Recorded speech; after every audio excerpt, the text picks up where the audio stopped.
Assim diz a palavra do Senhor, Eclesiastes 7,14.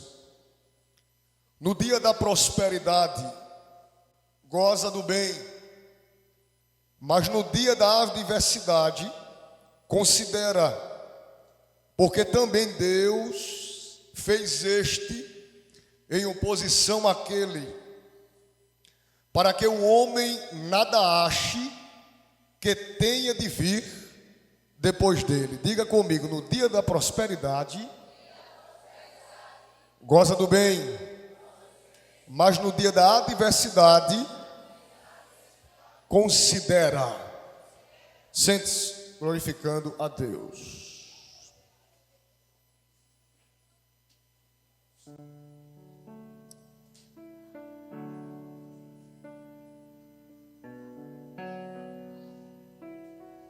Diga para o irmão que está perto de você, não converse comigo. Diga mais forte, não converse comigo. A única coisa que você pode fazer é dar glória, é adorar. Meus queridos irmãos, preste bem atenção para você entender a direção de Deus para esta noite. Eu quero ministrar-lhes baseado no seguinte tema: o propósito da adversidade. Repita comigo, o propósito da adversidade. Nós estamos diante de um livro escrito pelo sábio Salomão. Lendo a Bíblia, nós iremos perceber que Salomão, ele é autor de 3 livros. Na sua juventude ele escreve cantares, expressando seus sentimentos, expressando sua satisfação amorosa, expressando as suas paixões. Ele escreve o livro de Provérbios, expressando instruções e orientações, já em sua meia-idade. Por fim, Salomão escreve já na sua velhice o livro de Eclesiastes. O livro de Eclesiastes, esta palavra no original traz a ideia de assembleia, de eclesia. Então, quando lemos o livro de Eclesiastes, percebemos que o sábio Salomão, o preletor, aquele que tem a experiência, ele passa experiências de vida, experiências práticas para uma geração. E ao lermos os capítulos do livro do Eclesiastes, percebemos que os títulos, eles são específicos. Como por exemplo, capítulo 5 trata de vários conselhos práticos. Capítulo 6, ele fala do benefício de gozar dos bens de Deus. Capítulo 7, que é o capítulo que nós estamos meditando nesta noite, trata das vantagens do sofrimento, da paciência e da moderação. Vou repetir. O capítulo 7, em resumo, trata das vantagens do sofrimento, da paciência e da moderação. É interessante, porque quando lemos o título, vem uma pergunta em nosso entendimento: como eu tirarei vantagens do sofrimento?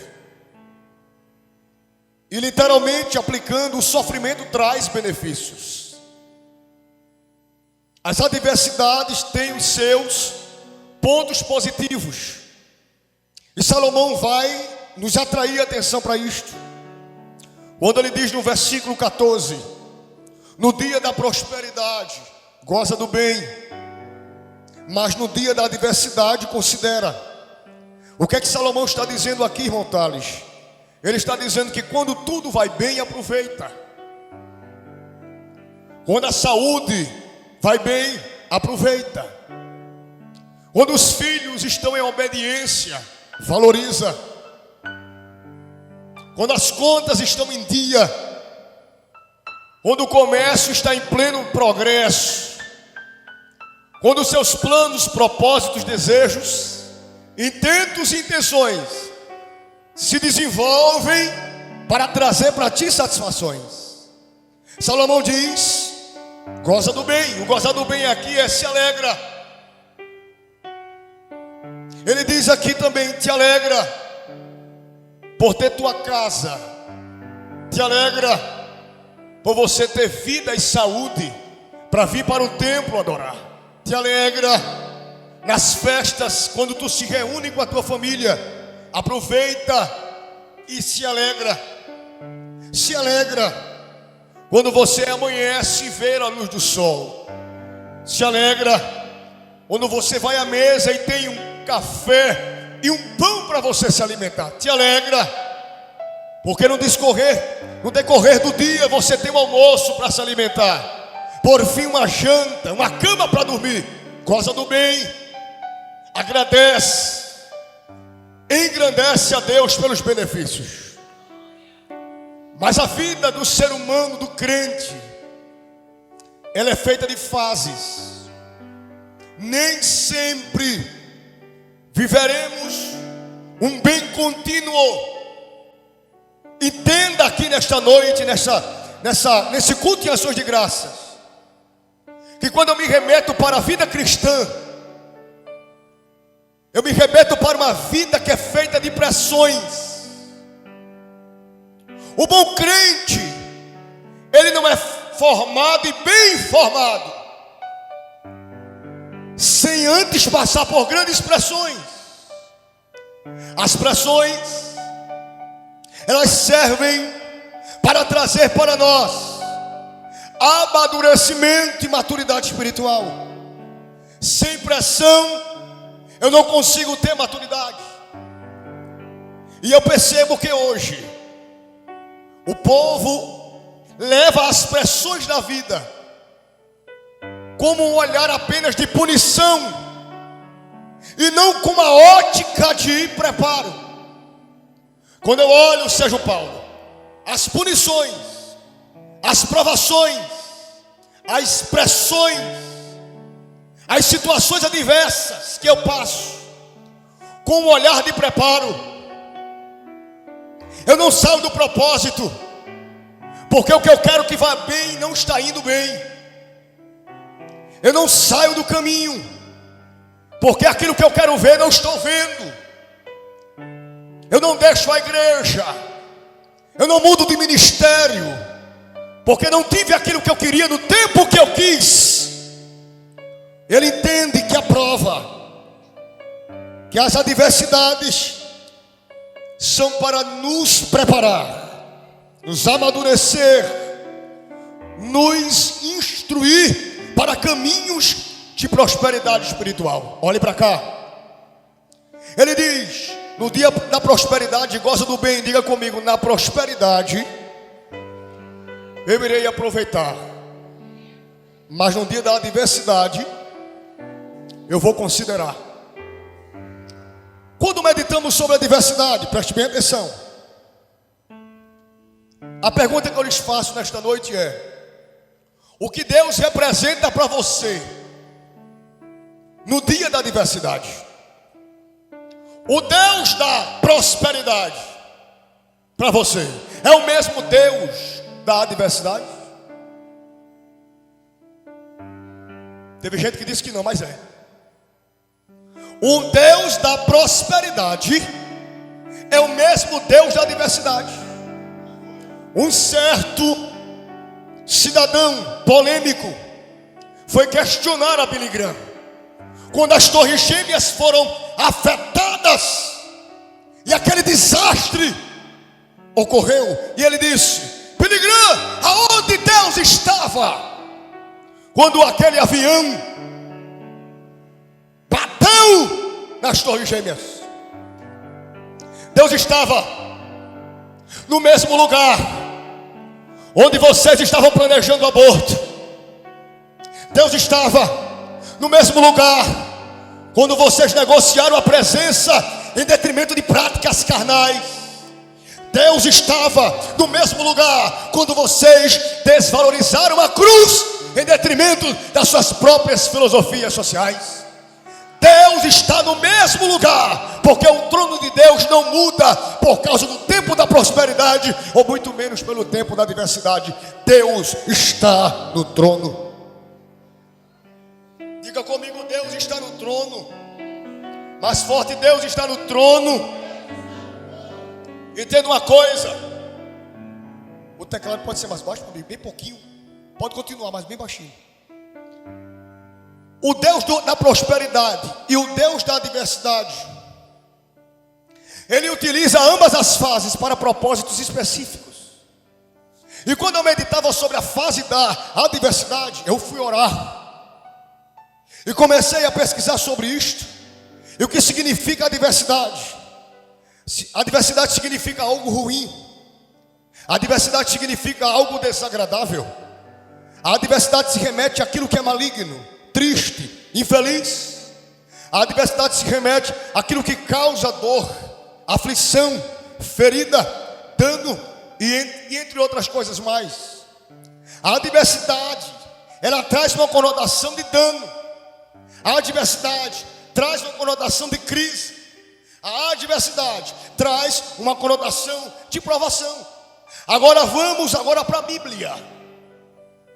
Sobre o Deus que utiliza-se da adversidade para propósitos. Diga comigo, Deus utiliza da adversidade para propósitos.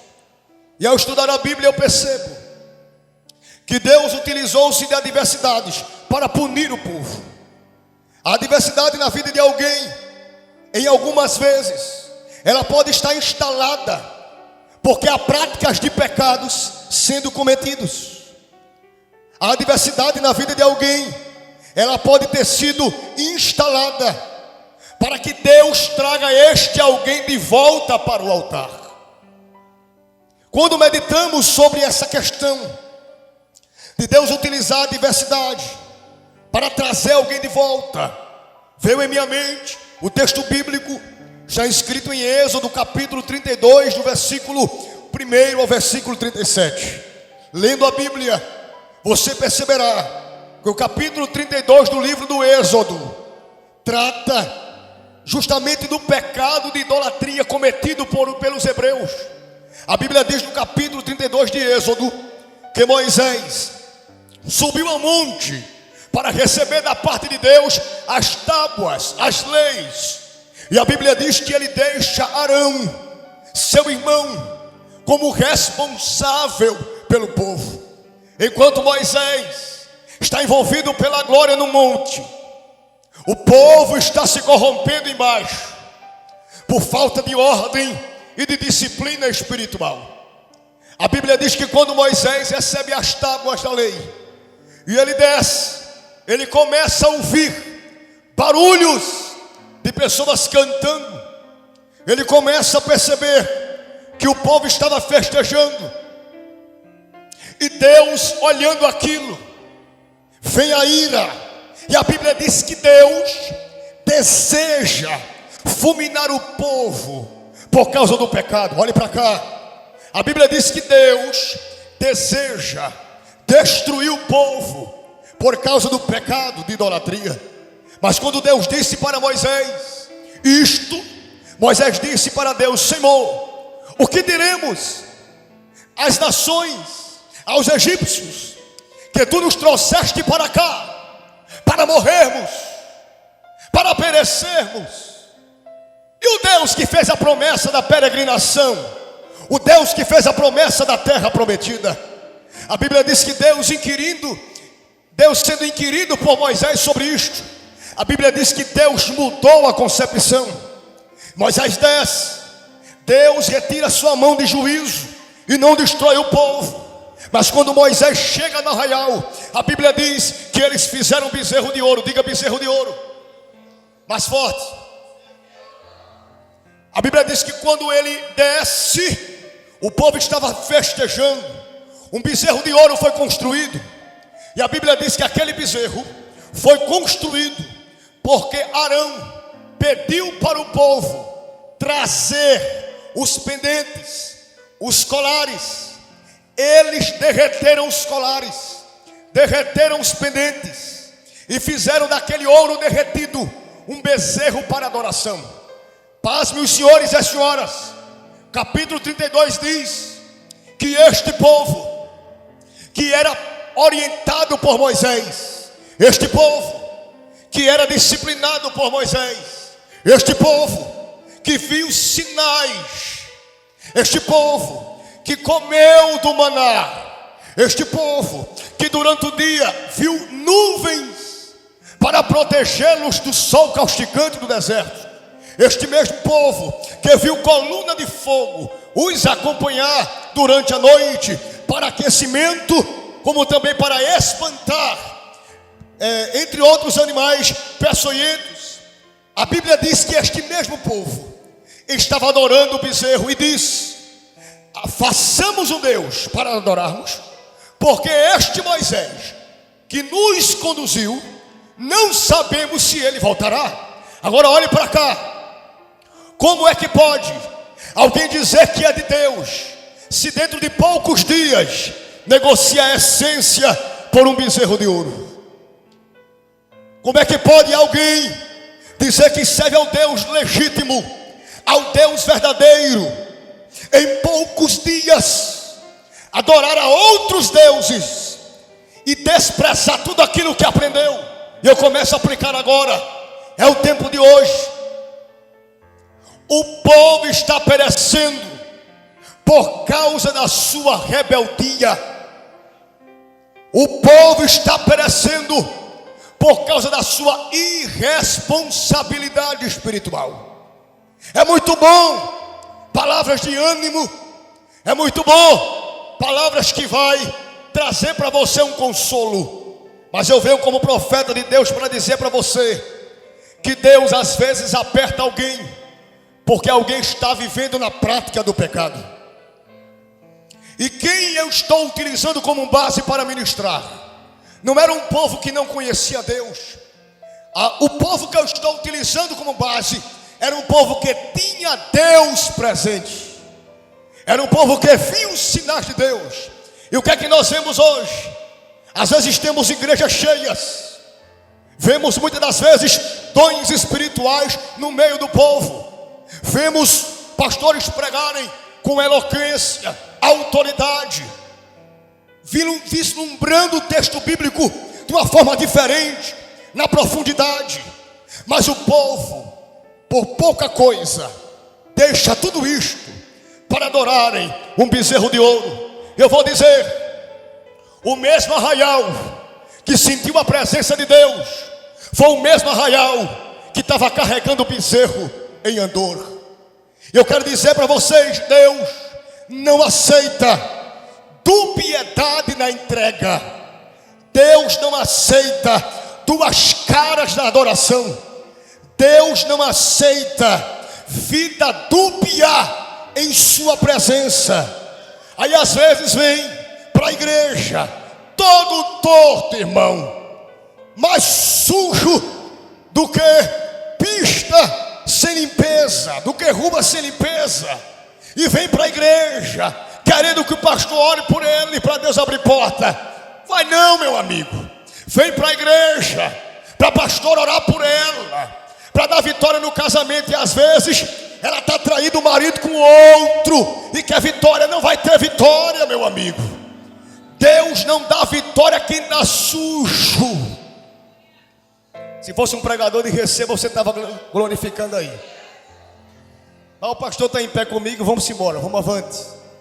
Deus não abre porta para quem está troncho. Deus não manifesta glória para quem vive uma vida impura, uma vida sem santidade, uma vida sem responsabilidade, uma vida sem preceito defendido, uma vida sem mandamento preservado, uma vida sem Bíblia prática aplicada. Não dá.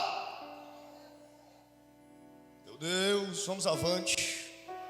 Diga comigo, a adversidade serve como mecanismo de voltar para o altar.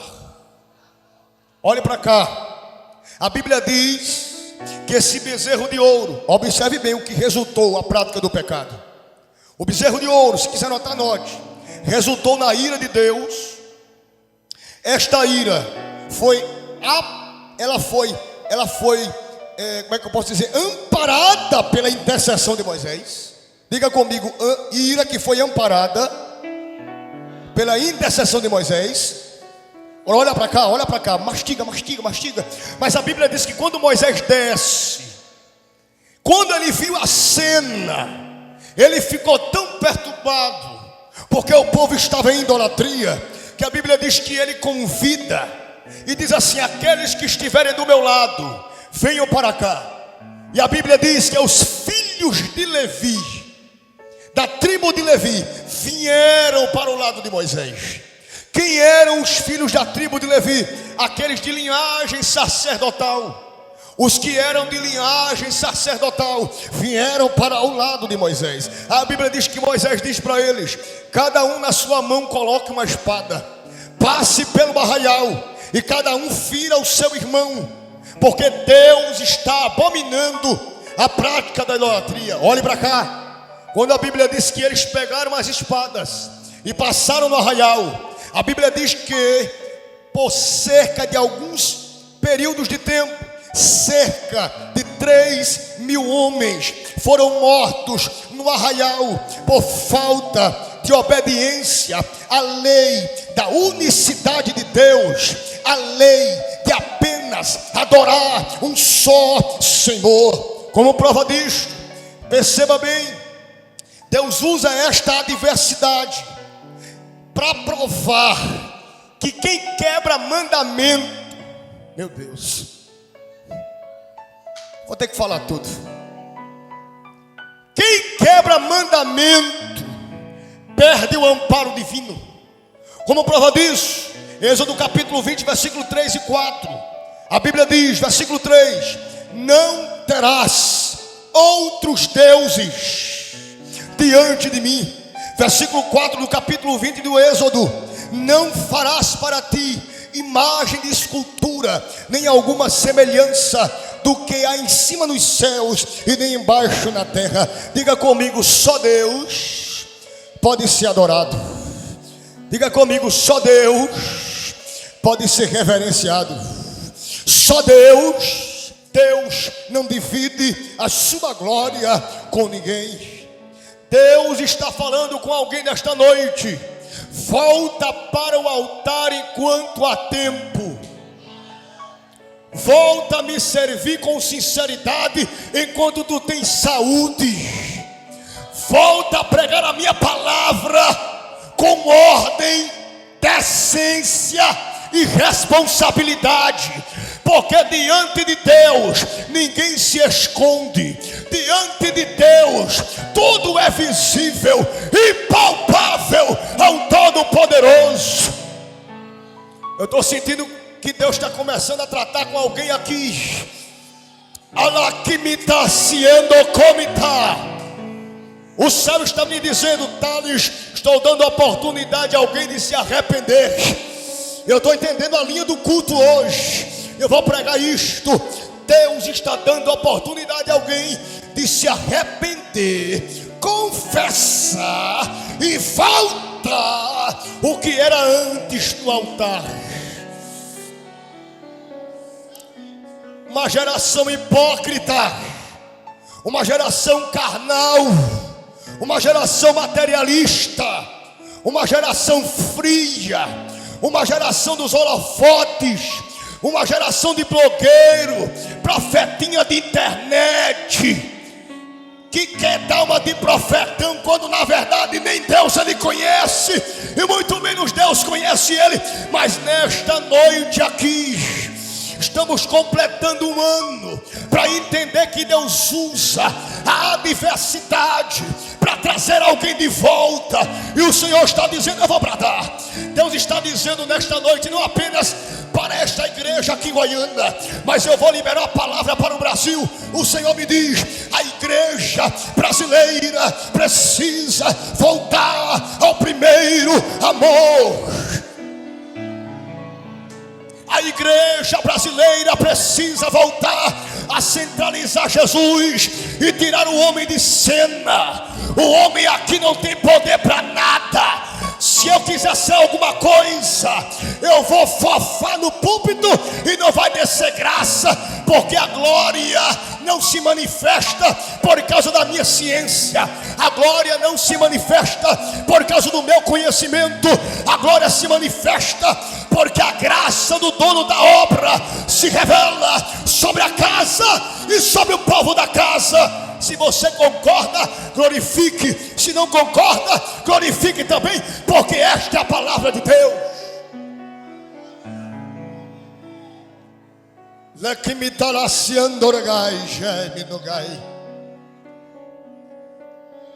Valorize os apertos de Deus.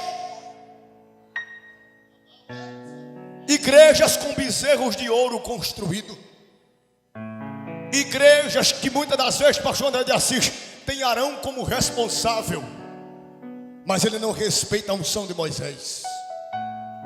Porque não adianta, meu amigo, tu ter o cargo.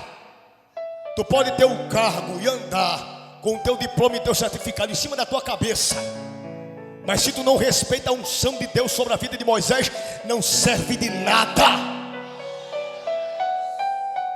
Porque tem gente que é assim.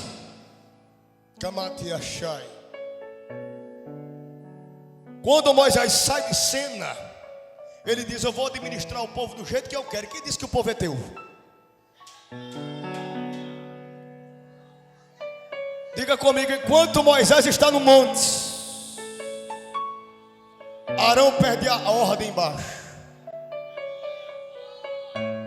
Tem gente que se acha autossuficiente. Só que tem uma coisa: você só é sacerdote primeiramente por misericórdia de Deus e porque Moisés investiu em você.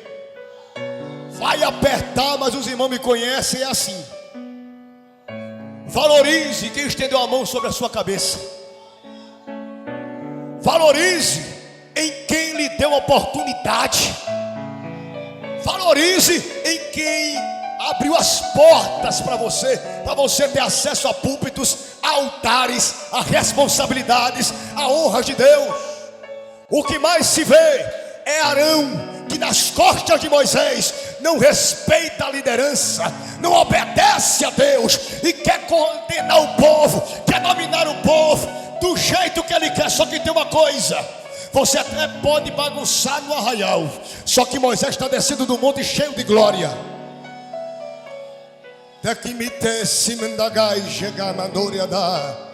Ninguém consegue atrapalhar o ministério daquele que vive envolvido na glória. Ninguém consegue macular o ministério daquele que vive envolvido na glória. Ninguém consegue depreciar o ministério daquele que vive envolvido na glória. É Arão fazendo bagunça embaixo e Deus dizendo: Moisés, eu só não vou matar Arão, só não vou matar o povo porque tu está orando. Eu vou falar, tem gente, tem sacerdote falido que não morreu porque Moisés disse: Deus, tenha misericórdia.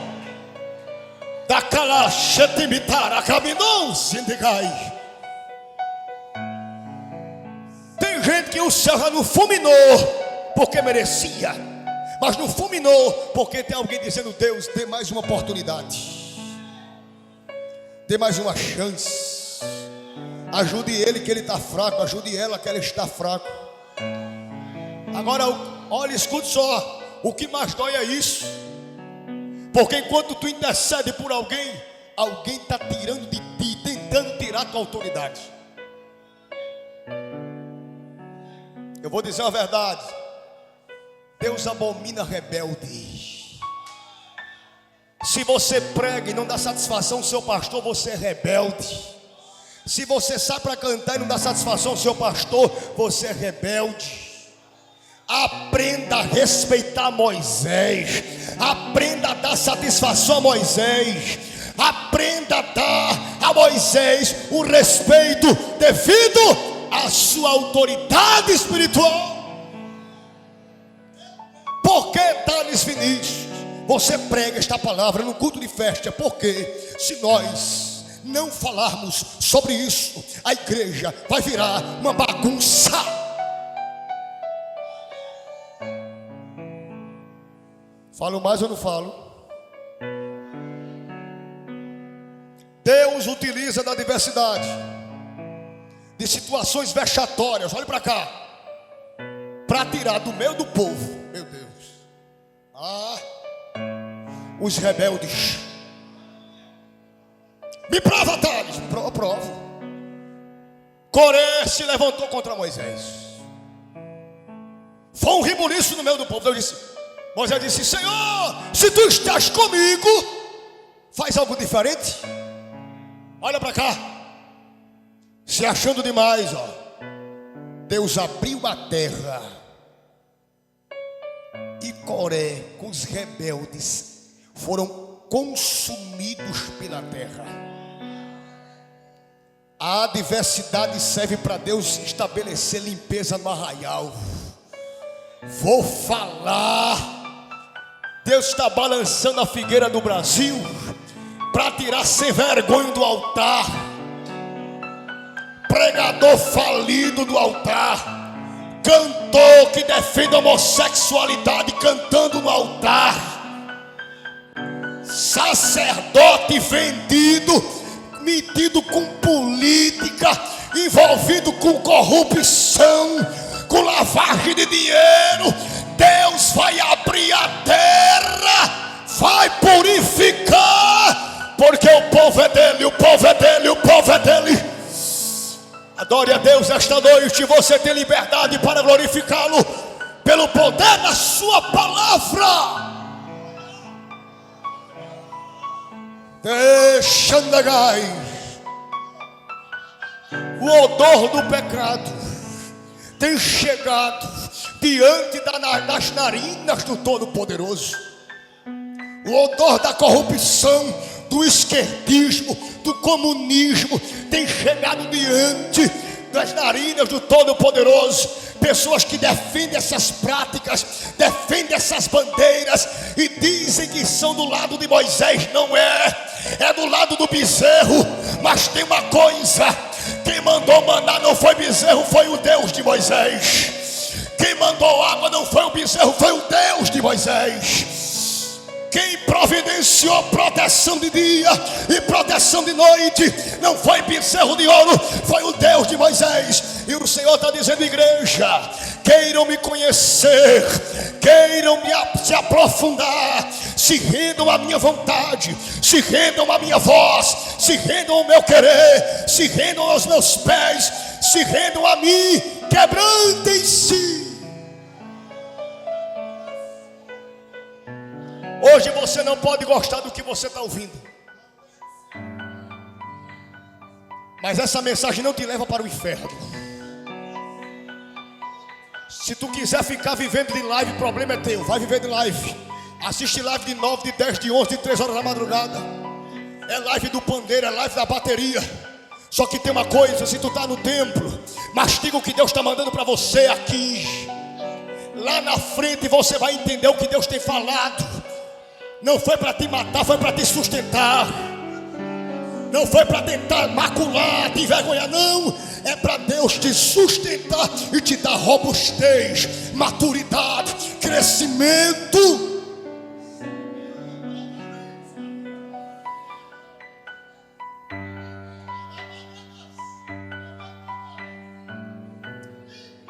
Chego mandagai, terra.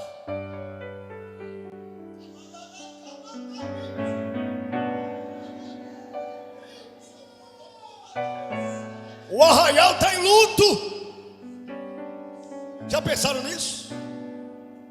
Moisés mandou os homens passarem revista no arraial.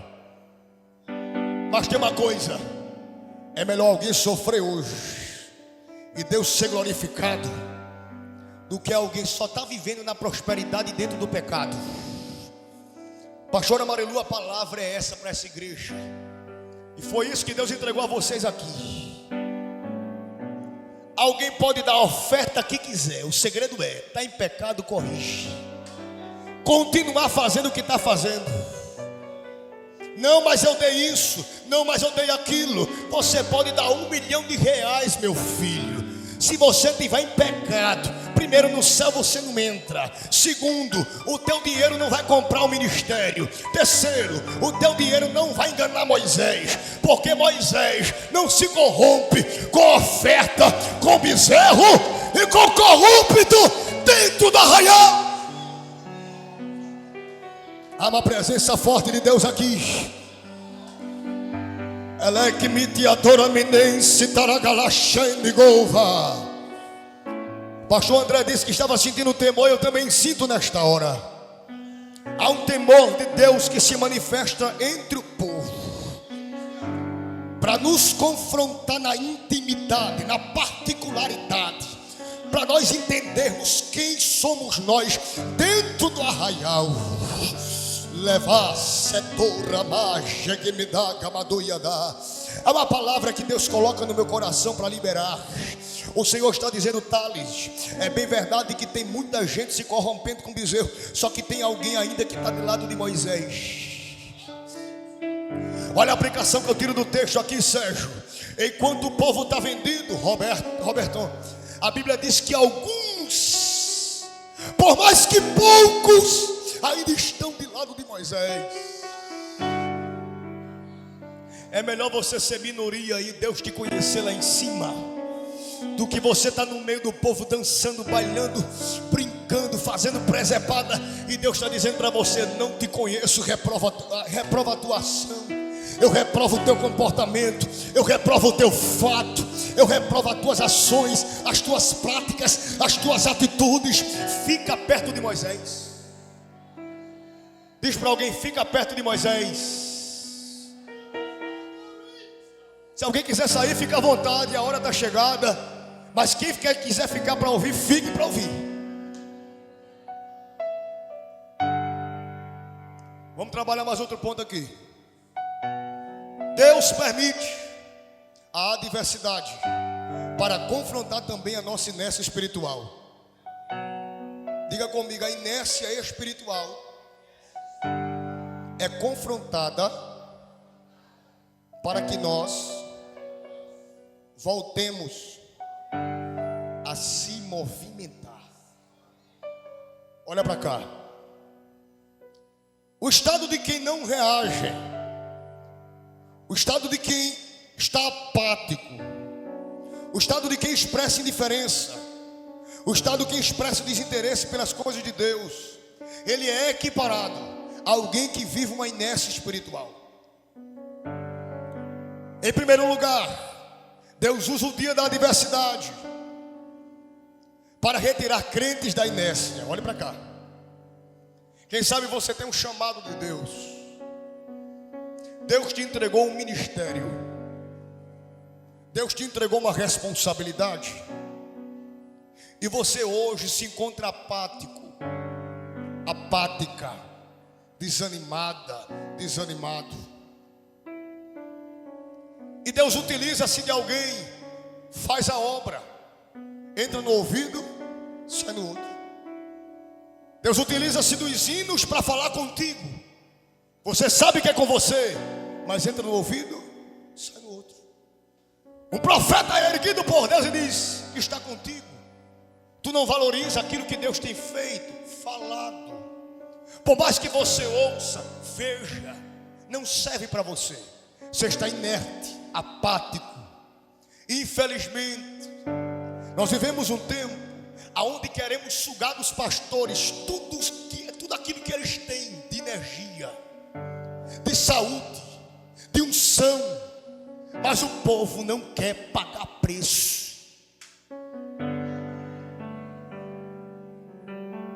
É muito fácil eu vir para um culto de ensino e só querer ouvir.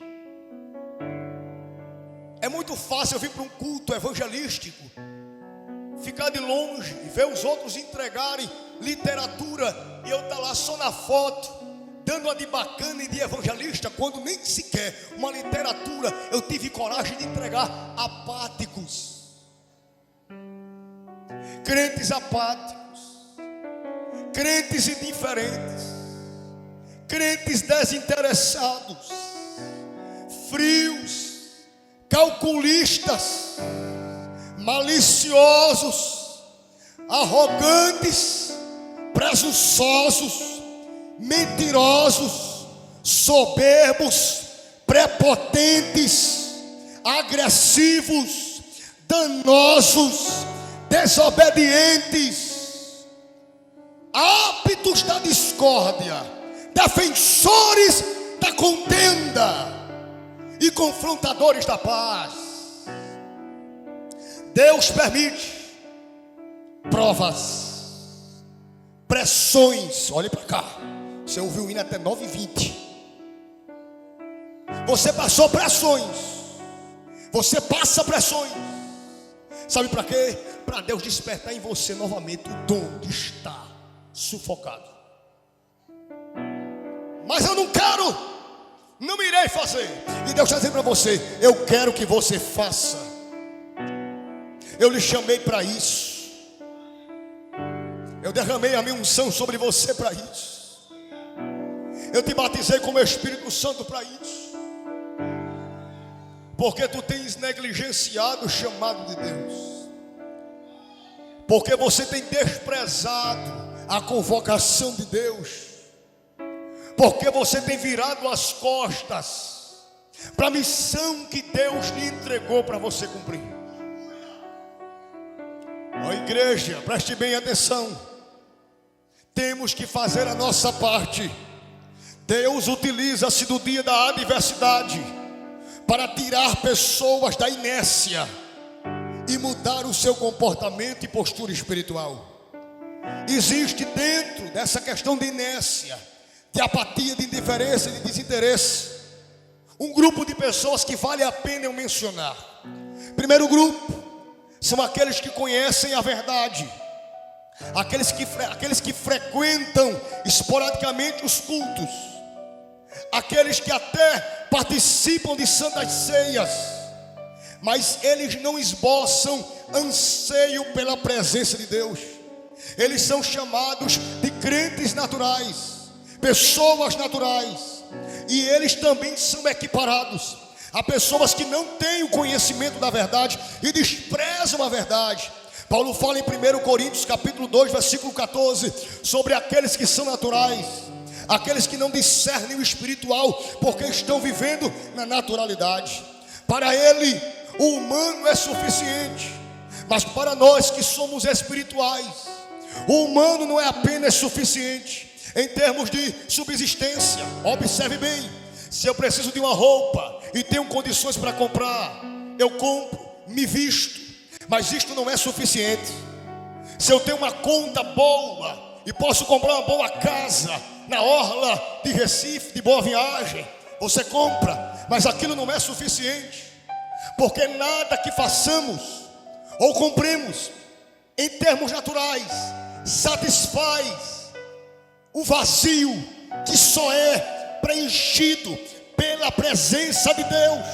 O humano não é suficiente, mas o que é suficiente é a presença daquele que nos convocou para a guerra, aquele que nos alistou, aquele que nos convocou, aquele que nos chamou. Este sim é suficiente. E a palavra para a igreja nesta noite é: você quer crescer na graça, você quer crescer no conhecimento. Olhe para cá, tem gente perdendo atenção.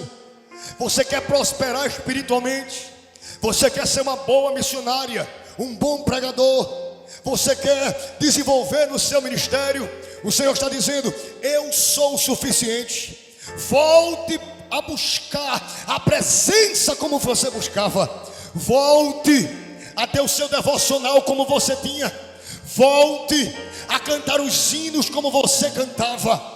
Volte a ler a Bíblia como você lia. Volte a servir a Deus com prazer como você servia. Aí você diz: Thales, eu não consigo mais servir a Deus com prazer, porque alguém na igreja falou mal de mim. Thales, eu não consigo cooperar mais na igreja com aquela satisfação que eu tinha, porque alguém na igreja me tratou mal. Thales, eu não consigo mais, eu não tenho força de sair de casa, porque eu não consigo olhar no rosto daquele irmão, daquela irmã, pela situação que eu passei. Agora olhe para cá. Se Jesus, ele fosse desistir da cruz por causa de Judas, nós não seríamos salvos.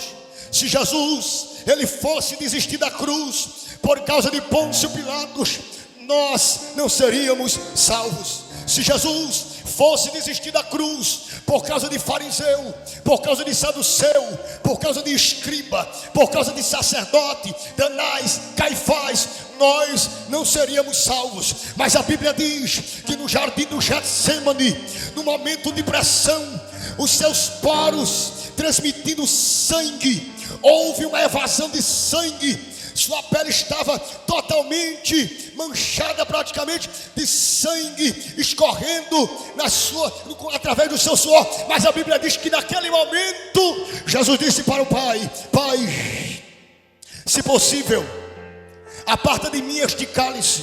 Mas ele diz: Senhor, que não seja feita a minha vontade, mas que seja feita a tua vontade. Quando você vê alguém lhe perseguindo, entenda, isso aí é o peso da chamada. Quando você vê alguém perseguindo o teu nome, perseguindo a tua família, entenda, isso aí é o peso da chamada.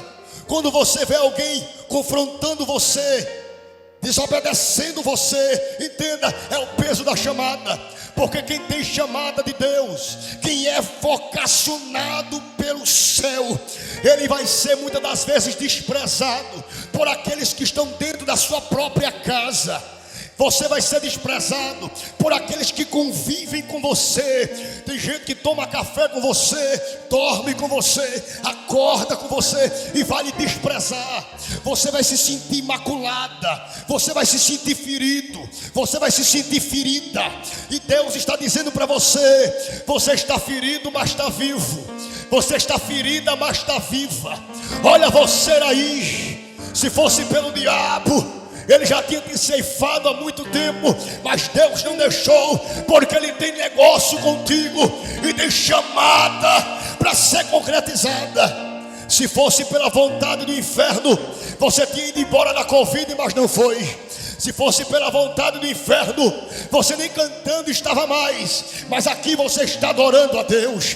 Se fosse pela vontade do inferno, nem pregando você estava mais, mas olha você aqui, dizendo que Jesus cura, que Jesus salva, que Jesus liberta, e que Ele em breve voltará para arrebatar a sua igreja. Que concorda com esta palavra, diga amém. Em segundo lugar, Deus usa a adversidade para mostrar os semeadores de heresias que estão dentro das nossas igrejas. Esses são aqueles que usufruem do aparente poder de Deus. Olhe para cá. Aqueles que usufruem do aparente serviço a Deus. Aqueles que usufruem, vem cá, pastor, da amizade aparente com o pastor.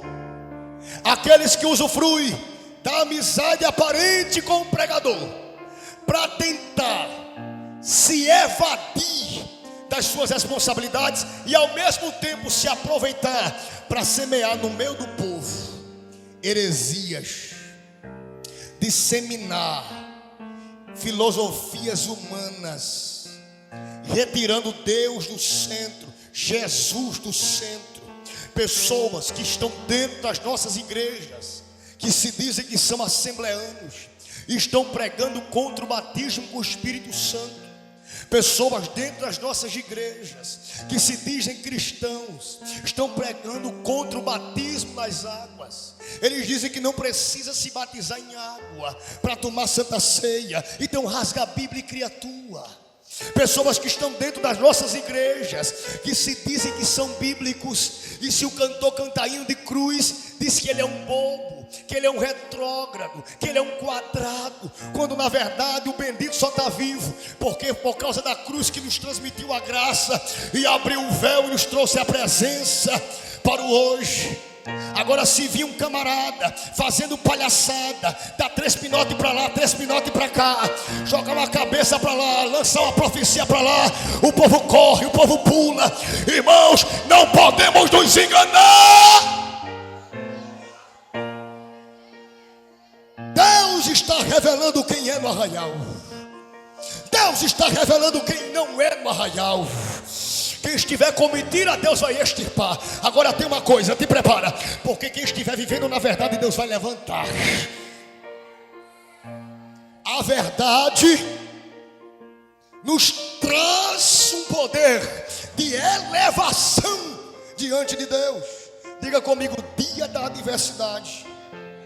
Deus permite situações difíceis para separar os naturais dos espirituais. Deus permite que alguém passe uma situação complicada para separar os hereges dos bíblicos.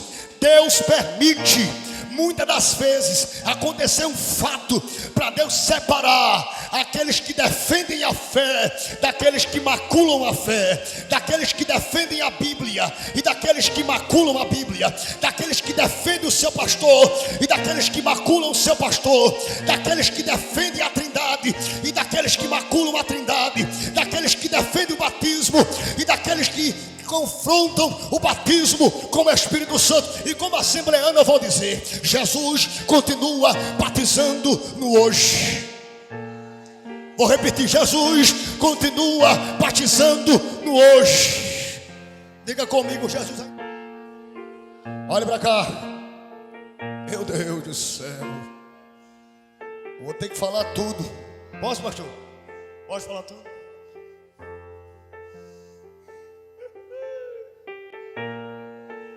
Por fim,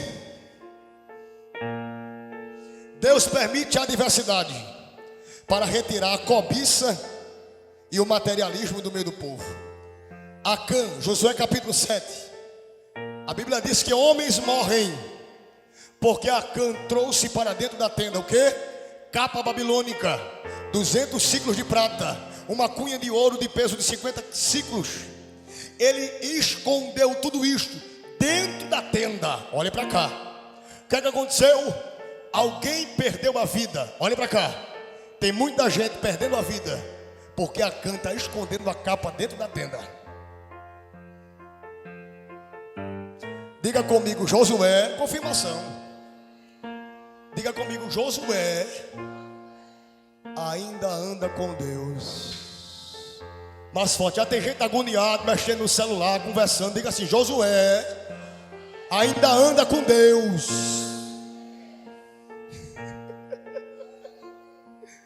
Por fim, Deus utiliza a adversidade. Agora tem gente que vai gostar. Deus utiliza a adversidade como um mecanismo, guarde, de preparação para erguer uma referência para um tempo.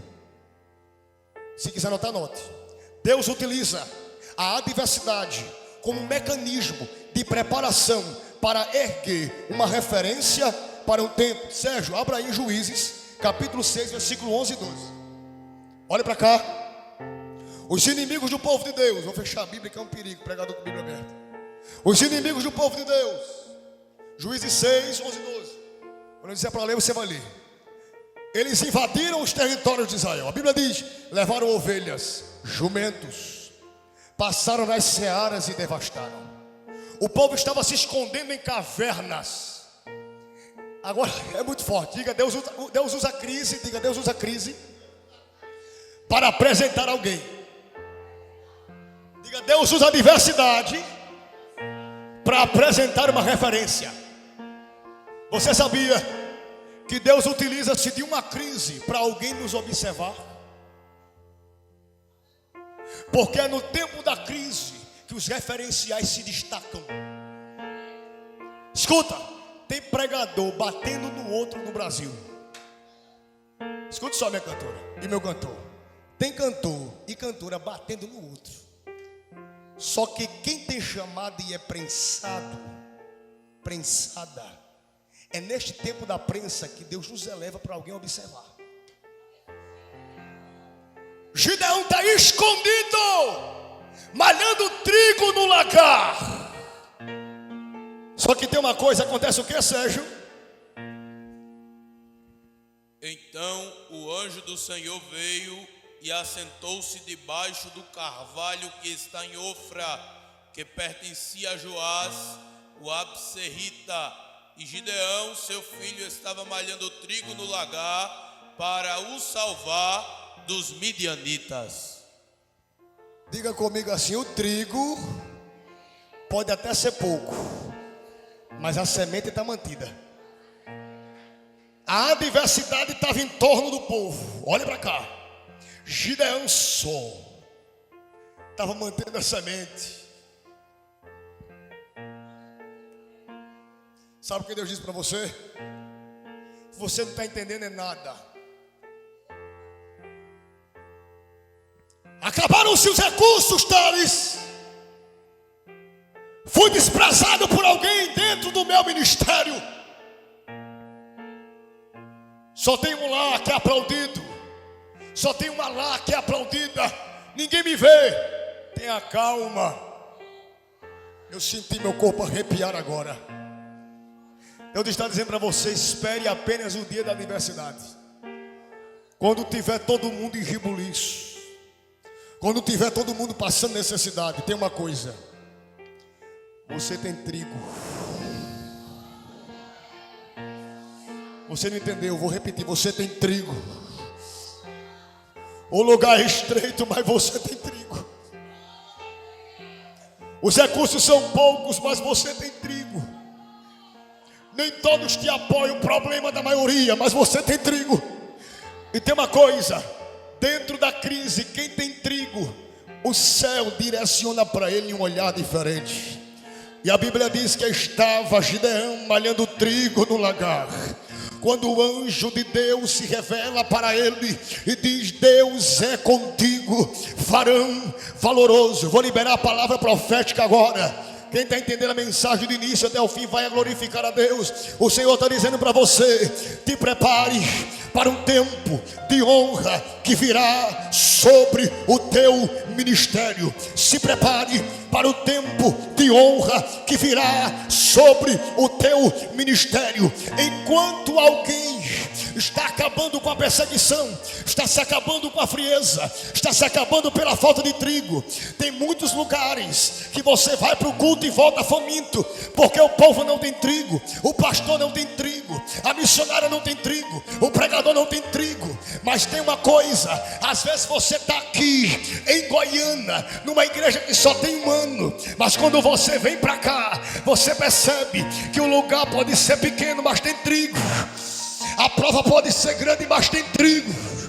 É pressão da esquerda, é pressão da direita, mas tem trigo. Às vezes a casa virada de cabeça para baixo, mas quando tu abre a boca, tem trigo. Daqui me dá se te amar. O Senhor está me dizendo: Thales, eu estou derramando sobre vários crentes aqui nesta noite uma unção de liderança. Fique de pé.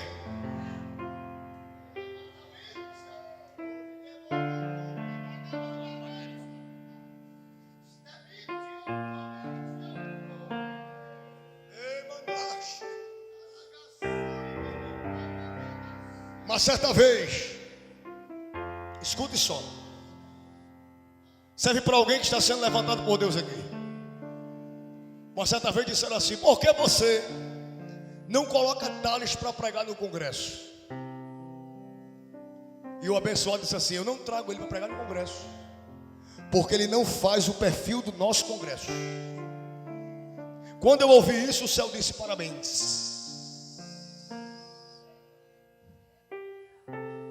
Estás entendendo? Não faça os perfis do congresso, faça o perfil do dono. O Senhor se agrada de você, da forma como você faz a obra. O Senhor tem se agradado de você da forma como você tem servido a Ele na obra. Não mude o seu jeito para agradar alguém que não tem compromisso. Não mude o seu jeito para agradar alguém, para você entrar em eventos, entrar em festividades. Eu prego na itinerância há 10 anos, vivendo na obra praticamente, rodando esse Brasil. E eu quero dizer para você: não precisa você bajular ninguém.